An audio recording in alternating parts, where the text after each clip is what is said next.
Fala, meus queridos, tudo bem? Eu sou o Pedro, professor de Sociologia e Filosofia do Cuca Centro Noite, o cursinho popular lá do Unesp de Araraquara.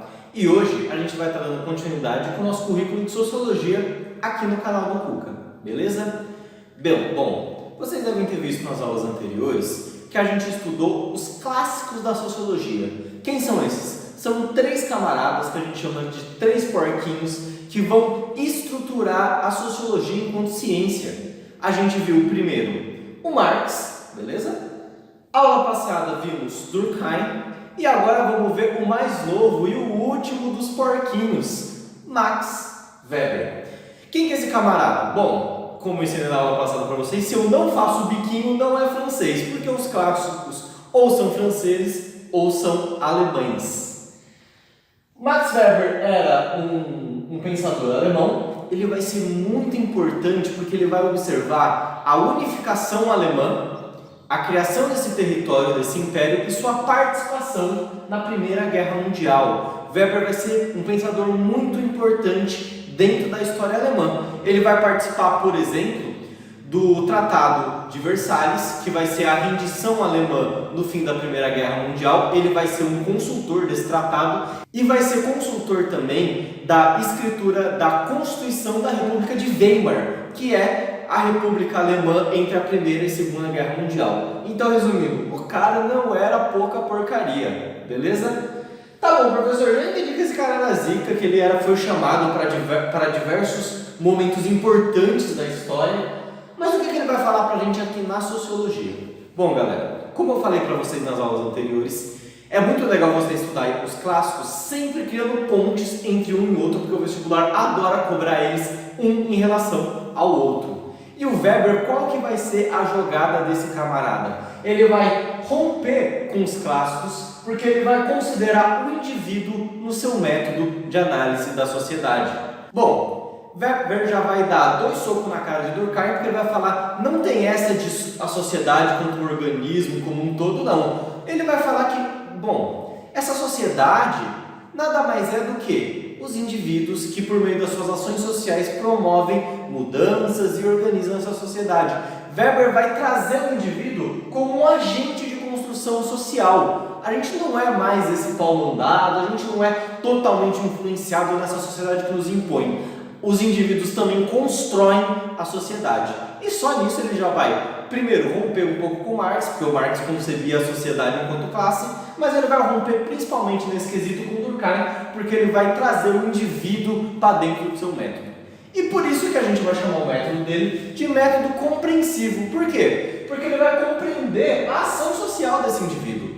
Entendeu? Além disso, ele vai compreender que o indivíduo tem participação na formação dessa sociedade. Ele não é apenas influenciado, a setinha aponta para o outro lado também. E por fim, ele vai compreender as particularidades históricas de cada sociedade. A gente não pode cometer o anacronismo. O que é isso? Analisar sociedades antigas com um viés, com um olhar que a gente analisa agora. Você precisa compreender as particularidades históricas e como esse indivíduo dessa sociedade pensava. Por quê? Entendendo isso, fazendo esse esforço de compreender quais eram o que estava ali na mão desse indivíduo no período histórico que ele estava, a gente consegue compreender as suas ações sociais, por que ele agia daquela forma.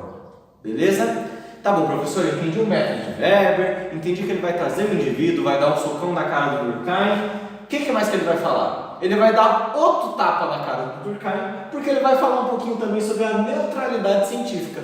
Lembra que Durkheim falava que a gente tem que estudar o fato social, portanto, a sociologia, como uma coisa, com distanciamento, com neutralidade, porque o Durkheim vinha daquela escola positivista. Weber vai falar o seguinte, meu parceiro, Durkheim, meu francesinho lindo, a gente não consegue fazer isso. Eu não consigo estudar a sociedade sem nenhum juízo de valor. Por quê? Porque a gente está dentro do nosso próprio objeto de estudo. Eu estou estudando a sociedade, mas eu sou um indivíduo que participa dessa sociedade. Então é óbvio que eu vou trazer juízo de valor para dentro dela. Ele vai falar até que é importante. Por quê? O pesquisador dentro da universidade, ele precisa se interessar ou não por algum aspecto da sociedade para poder direcionar seu objeto de pesquisa.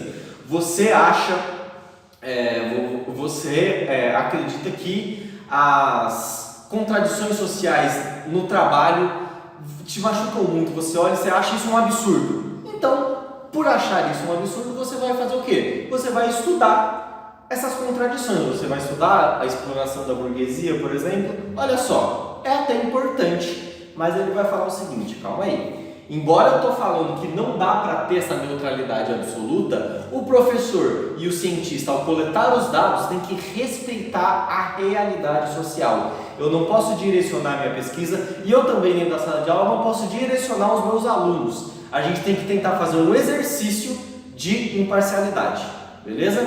Então, ele vai romper com o Durkheim, porque ele vai falar que a gente não consegue ser neutro, mas ele vai falar que um verdadeiro cientista, um verdadeiro professor, tem que ter essa imparcialidade, tem que respeitar a realidade social. E se eu não consigo? E se os meus valores são muito fortes em mim? Ah, filho, então você não é cientista, você tem que ir para a política, beleza? Tá bom, professor, entendi então o que é a neutralidade científica para Weber. Weber vai falar um conceito muito interessante também na construção do seu método ainda. Ele vai falar sobre os tipos ideais. E aí vem comigo, que é um pouquinho abstrato, mas a gente vai conseguir entender junto. Tipos ideais, de forma genérica, são o que, gente? São modelos coerentes que representam um fenômeno social de forma genérica. Nossa, professor, não entendi nada. Vamos dar um exemplo para tudo mais simples. Galera, é o seguinte, o Weber está falando a seguinte questão, está levantando a seguinte questão para a gente. A realidade, como ela é, a sociedade aqui na forma real, aqui no dia a dia, como a gente vê, ela é muito diversa, ela é muito complexa, ela muda muito rápido, ela tem várias particularidades e o sociólogo, quando promove termos, quando ele vai explicar essa sociedade, quando ele vai escrever alguns conceitos, ele não vai conseguir, dentro do seu conceito ali, colocar todos os aspectos da realidade social lá dentro, entendeu? Vamos pegar o Marx, por exemplo. O Marx tem um conceito de capitalismo, certo? Ele fala que o capitalismo se comporta dessa forma. Vocês acham que esse conceito de Marx representa de forma absoluta todos os aspectos desse sistema econômico em todos os lugares do mundo? Difícil, né? Não é que o Marx é um mau sociólogo porque não consegue fazer isso. É porque a gente não consegue mesmo. Então, o que o Weber fala que os sociólogos fazem? Eles criam tipos ideais, que são o quê? Conceitos genéricos. A gente pega as características essenciais de um fenômeno social e cria um modelo. É como se o sociólogo, gente, criasse uma simulação de um fenômeno social. Sabe The Sims, o joguinho? The Sims, para quem não conhece, é um jogo de computador, tal, de videogame, que você cria um personagem e você vive a vida daquele personagem. Então você pode escolher o que você vai trabalhar, você pode montar a sua casa, enfim, você é entre aspas, um simulador da vida real. Aquele The Sims ali, aquele joguinho, ele expressa a realidade? É certinho? É uma simulação perfeita da sociedade? Não, né? Não é. Mas ele pega aspectos essenciais e coloca lá. Então você tem o trabalho, a pessoa se relaciona, a pessoa cria sua casinha. Bom, o tipo ideal, de forma, para dar exemplo aqui, é mais ou menos isso, entendeu? Eu não vou conseguir explicar no papel completamente como que essa sociedade funciona. Então eu vou criar uma simulação, vou criar um conceito essencial disso. Conseguiram entender? Por que o professor sociólogo faz isso? Primeiro, porque é muito valoroso eu criar um tipo ideal, eu criar um conceito e comparar com a realidade, eu consigo tirar várias conclusões. Por exemplo, o Marx vai criar um conceito, tipo ideal de socialismo, e ele vai comparar com as aplicações, a gente consegue comparar com as aplicações reais do socialismo. Aí é outra aula, você tem o socialismo científico e o real. Olha aí, já tem toda uma teoria sendo feita com base nesse tipo ideal. Mas além disso, o Weber vai falar o seguinte: é assim que a gente consegue trabalhar, gente. O sociólogo não vai conseguir nunca falar todos os aspectos da realidade dentro do seu texto, dentro do seu livro, do seu conceito. Então a gente tem que trabalhar assim. Conseguiram entender o que é o tipo ideal, galera? Beleza? Foi? Então, dito isso, ele vai traçar o objeto de estudo da sociologia, que é a ação social. De forma genérica, professor, o que é a ação social? É toda a ação do indivíduo que que leva em consideração outra pessoa. Então, tudo que a pessoa faz que leva em consideração outra, ela está, portanto, levando em consideração um aspecto social, ela está promovendo uma ação social. E aí, Weber vai criar para nós 4 tipos ideais, lembram? De ação social, beleza? A gente tem primeiro o tipo afetivo. O que é o tipo afetivo? É uma ação social quando eu faço alguma coisa motivado pelas minhas emoções. E aí, galera, uma coisa legal que todo mundo está fazendo agora na pandemia, eu estou gravando esse vídeo, eu vou postar para vocês agora no final de agosto e tal. A gente ainda está em pandemia, viu, gente? Então, não vamos dar rolê, né? Vamos respeitar quem precisa realmente sair de casa e vamos se cuidar. Eu estou vendo muita gente cansando, tipo, cansei, e saindo. Então, vamos continuar em casa, gente. Vamos se proteger, porque senão você está pondo a vida sua e de outras pessoas em risco, tá bom? Enfim. Puxando de orelha à parte, vamos pensar. Eu fico muito em casa, né? Eu estou respeitando a quarentena na medida do possível. E aí, qual que é o esporte de todo mundo que fica em casa? Escutar barraco de vizinho. Quando você fica em casa e seu vizinho também está muito tempo em casa, você acaba escutando os barracos dos vizinhos. O que é o barraco? O que é uma briga? Quando você xinga, quando você sai na mão com alguém? Você está racionalizando essa ação? Você para e pensa, vou dar na cara desse filho da puta. Não, você não pensa. Né? Por quê? Porque não é legal você brigar com a pessoa. Você vai brigar, você pode se machucar, você vai criar uma inimizade. Se você pensar direito, não é legal você brigar com alguém. Mas na hora o sangue ferve e você cai na porrada com aquele desgraçado. Por quê? Porque a emoção tomou conta. É uma ação social do tipo afetiva. Você fez aquele negócio porque subiu a emoção, você não conseguiu se controlar, você não foi racional. Beleza?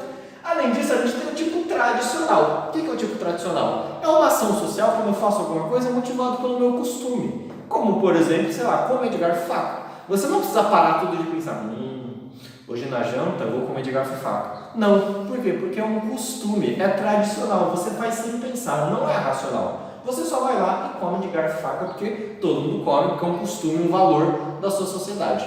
Beleza? Por fim, a gente tem as ações sociais que você pensou para fazer, que você é racional. Você tem a ação social racional por valores, que é o quê? Quando eu penso num objetivo, mas eu sou motivado por um valor, eu sou motivado por um costume, por uma crença. Vamos dar um exemplo? Em religiões cristãs, né, de várias formas e diferentes, você tem um pagamento do dízimo, beleza? Você paga o dízimo lá todo mês e tal. Isso é uma ação racional, certo? Você tem que lembrar, hoje eu vou sacar dinheiro, vou pegar, vou levar lá, tal, eu vou pagar. É uma ação racional, você escolhe fazer isso, mas ela é pautada pelo quê? Por um valor que você acredita, que você tem que devolver para uma santidade, que foi fruto do seu trabalho. É pautado no valor, numa crença sua. Ô professor, mas eu não posso falar que também é um pouco afetivo, porque eu me sinto ali coagido, por causa da minha emoção ali, eu vou retribuir e tal. Então, galera, olha que bonito. O Weber falou pra gente que isso aqui são tipos ideais, não são? E na realidade, nada funciona certinho assim. Eu tenho uma ação que é só isso, eu tenho uma ação que é só isso. Você vai ver, na realidade mesmo, essas ações misturadas. A pessoa, quando vai fazer alguma coisa, ela é motivada geralmente por mais de um motivo. Mas esses são os tipos ideais, essas são as ações essenciais, básicas e gerais que o Weber trouxe pra gente. Beleza? Entenderam a racional por valores? Por fim, a gente vai ter a racional por objetivo, que aí é mais fácil de pensar. Que eu tenho um objetivo, eu vou pensar como chegar nele e eu vou promover mudança. Vocês, por exemplo, que estão assistindo esse vídeo para estudar, vocês pensaram, poxa, seria legal fazer uma faculdade. Poxa, para passar no vestibular eu preciso estudar. Poxa, eu vou assistir a aula do Pedro lá do Cuca porque eu preciso entender essa matéria para poder passar. Veja, uma ação racional com um objetivo, entrar na faculdade, beleza? O que Weber vai falar para a gente? Que essa última aqui, a ação racional visando um objetivo, ela está aumentando nas sociedades modernas e ela está sendo o maior motivo pela qual as pessoas se mexem, entendeu? As pessoas, portanto, estão ficando mais objetivas e mais racionais. Mas isso a gente vai pegar na segunda parte, quando vamos ver algumas concepções de Estado e política para Weber.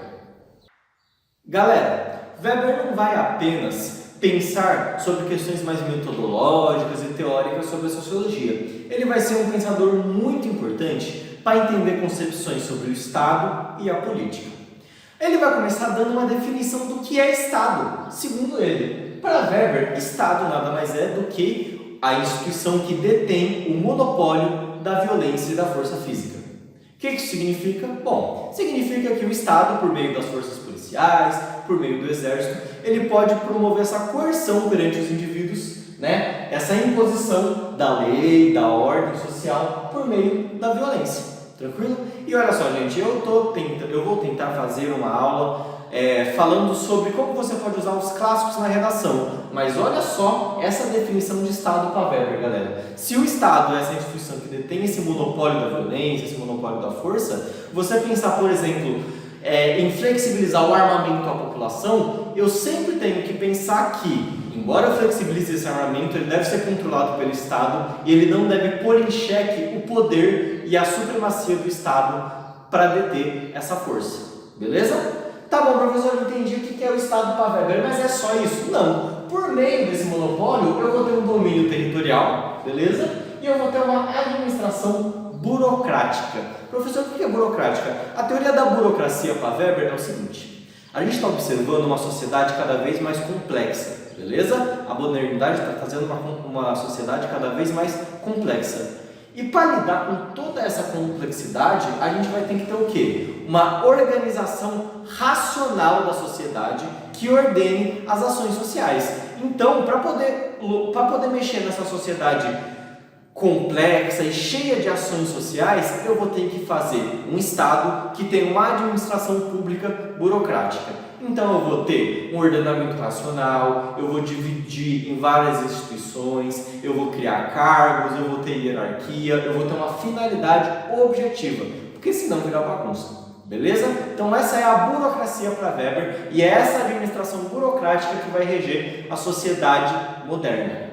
Tá bom, professor, mas então é um Estado burocrático, é um Estado que dá porrada em nós.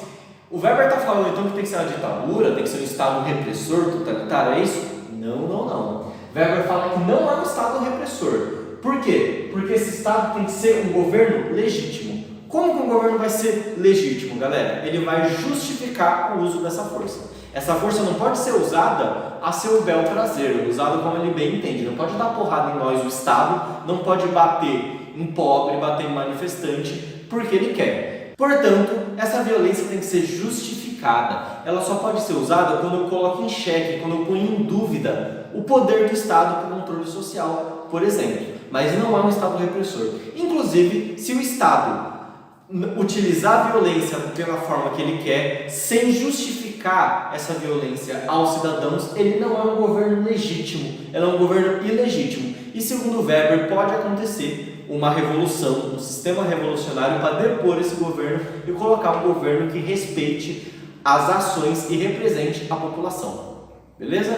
Gente, esse é o Estado e a burocracia e a legitimidade de um governo para Weber. Dito isso, ele vai falar que essa dominação do Estado, essa coerção, ela pode ocorrer em 3 tipos. Então ele vai criar 3 tipos ideais, lembra? De dominação, que acontecem dentro da sociedade. Ele vai falar que primeiro, a gente vai ter a dominação por uma autoridade tradicional. Como assim, professor? Bom, uma dominação por uma autoridade tradicional é quando você legitima essa autoridade e você respeita essa dominação, porque tradicionalmente essa figura representa o poder. É o famoso, mas ele sempre mandou. Então, se você pegar um exemplo claro, é o quê? As monarquias absolutistas. Elas não precisavam ficar impondo a sua autoridade o tempo todo, a todo tempo. Elas eram legitimadas por uma questão de tradição. Você tinha uma hereditariedade. O que significa isso? Você vai passando o trono de pai para filho e as pessoas respeitavam a tradição do rei comandar essa população. Então essa é a dominação tradicional para Weber. Você tem também, gente, a dominação por uma autoridade carismática, que é o quê? Quando você tem um líder ou uma pessoa que é vista como superior às outras, ela é iluminada, ela é o salvador da pátria, ela é o Messias, entendeu? Então esse Messias, essa pessoa iluminada, ela é vista como superior. Ela, tudo que ela fala, tá certo, ela não é colocada em dúvida. Essa criação dessa pessoa, desse líder carismático, é muito presente o que, gente? Regimes totalitários. Se você pegar o modelo nazi-fascista, ele é pautado na figura de um líder carismático, um líder que é colocado acima de qualquer dúvida, suspeita ou pergunta. Essa é a autoridade carismática. Weber vai falar que essas duas autoridades elas são mais antigas dentro da sociedade, porém em momentos de crise a autoridade carismática pode voltar. Por quê, galera? Porque quando você tem um momento de crise, você tem as pessoas desesperadas, então elas entregam a sua autoridade, elas entregam a sua dominação e a sua servência a um líder, porque elas estão desesperadas. Então chega um cara falando que não, eu vou resolver seus problemas, eu vou fazer o Brasil se tornar um país grande de novo, né? Eu vou acabar com o mal e com o inimigo. Então essas pessoas acabam entregando a sua fé a esse líder carismático, beleza? Essa é a autoridade carismática clássica de modelos fascistas, de regimes totalitários. Tá bom? E por último a gente vai ter a autoridade que o Weber vai falar que é mais comum na modernidade, que é a autoridade racional legal. Então o que é isso, gente? É uma dominação presente nos regimes democráticos, onde a dominação se dá o quê, galera? Por leis objetivas. Então a gente tem a Constituição como o livro de regras, né? Como a coisa que rege a nossa sociedade brasileira atual, em teoria pelo menos. Então você tem a autoridade dada por leis, por um sistema racional, organizados pela burocracia. Tranquilo? Esses são os 3 tipos de dominação para Weber. Beleza? Tipos ideais, como a gente sempre fala. Foi? Galera, Weber vai falar o seguinte: vocês estão percebendo que você tinha a ação social racional por objetivos? Eu falei que ela é mais presente na modernidade. E você tem também a autoridade racional legal mais presente na modernidade. O que a gente está observando, gente? Que a modernidade traz uma racionalização da vida social. Então, você vai ter indivíduos e instituições mais racionais, mais objetivas, pautadas num fim. Você não vai ter instituições, você vai perder um pouco instituições tradicionais, instituições religiosas, beleza? Então, professor, se você tem essa racionalidade da vida e da sociedade, das instituições, Weber vai dar a definição dele do capitalismo. Para ele, o capitalismo nada mais é do que o resultado dessa racionalização no âmbito econômico e produtivo da sociedade. Então, para Weber, o capitalismo é a racionalidade do processo econômico e produtivo. Por que ele acha isso? Poxa, porque ele observa esse capitalismo onde você tem pela divisão do trabalho uma coisa complexa, uma coisa cheia de estruturas, pautada num objetivo ali. Ele pensa, poxa, isso é uma racionalização do processo econômico até então. Não é racionalização no sentido de que o capitalismo é bom ou ruim. Ele só está observando que ele é mais racional, ele pauta no fim, ele é mais estruturado, ele é burocrático. Beleza? Tá bom, professor, entendi. Então você tem essa racionalização da vida social, que o capitalismo é essa racionalização no âmbito econômico, e você tem, gente, para ele vai falar o desencantamento do mundo. O que significa isso? Com essa sociedade cada vez mais pautada em objetivos, interesses e na razão, você tem a perda de explicações e ações dos indivíduos movidas pelo sobrenatural, movidas por valores, por costumes, movidas pela religião, beleza? Você tem um desencantamento. A sociedade se torna mais objetiva, menos mágica, digamos assim, entendeu?